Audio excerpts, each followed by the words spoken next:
गांव के बाहर एक पुराना और जर्जर शिव मंदिर था, जिसके बारे में मशहूर था कि वहां तांत्रिक क्रियाएं होती हैं। गांव का सबसे साहसी लड़का विक्रम इन बातों पर यकीन नहीं करता था। एक रात अपने दोस्तों से शर्त लगाकर वो आधी रात को उस मंदिर में चला गया। मंदिर के गर्भगृह के पीछे उसे मिट्टी में दबी हुई एक अजीब सी काले रंग की हड्डी दिखाई दी। उस पर सिंदूर से कुछ निशान बने हुए थे। विक्रम ने मजाक में उसे उठाया और अपनी जेब में रख लिया। रात का सन्नाटा। जैसे ही वो घर लौटा, उसे अपने पीछे किसी के चलने की आहट सुनाई दी।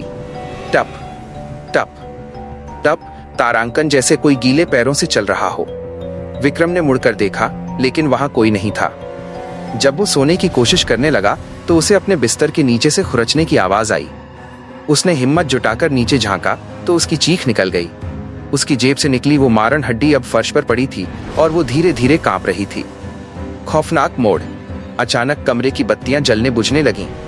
दीवार पर एक परछाई उभरी, एक लंबा बिना मांस का हाथ जो सीधा विक्रम की गर्दन की ओर बढ़ रहा था। वो हड्डी अब लाल होने लगी थी, जैसे वो खून सोख रही हो। विक्रम भागकर दरवाजे तक पहुंचा, लेकिन दरवाजा बाहर से बंद था। उसे एक भारी फटी हुई आवाज सुनाई दी, जो जमीन का है उसे जमीन को लौटा दो, वरना अगली हड्डी तुम्हारी होगी। विक्रम समझ गया कि यह कोई साधारण हड्डी नहीं, बल्कि मारण मंत्र से अभिमंत्रित एक तांत्रिक वस्तु है। उसने कांपते हाथों से उस हड्डी को खिड़की से बाहर फेंका और जोर जोर से हनुमान चालीसा पढ़ने लगा। सुबह का सच। अगली सुबह जब गांव वाले मंदिर के पास पहुंचे तो उन्होंने देखा कि विक्रम मंदिर की सीढ़ियों पर बेहोश पड़ा था। उसकी कमीज की जेब के पास एक काला जलने का निशान था, जो बिल्कुल उसी हड्डी के आकार का था। आज भी गांव वाले कहते हैं कि उस मंदिर की मिट्टी से कभी कुछ नहीं उठाना चाहिए, क्योंकि मारन हड्डी अपना शिकार ढूंढ ही लेती है।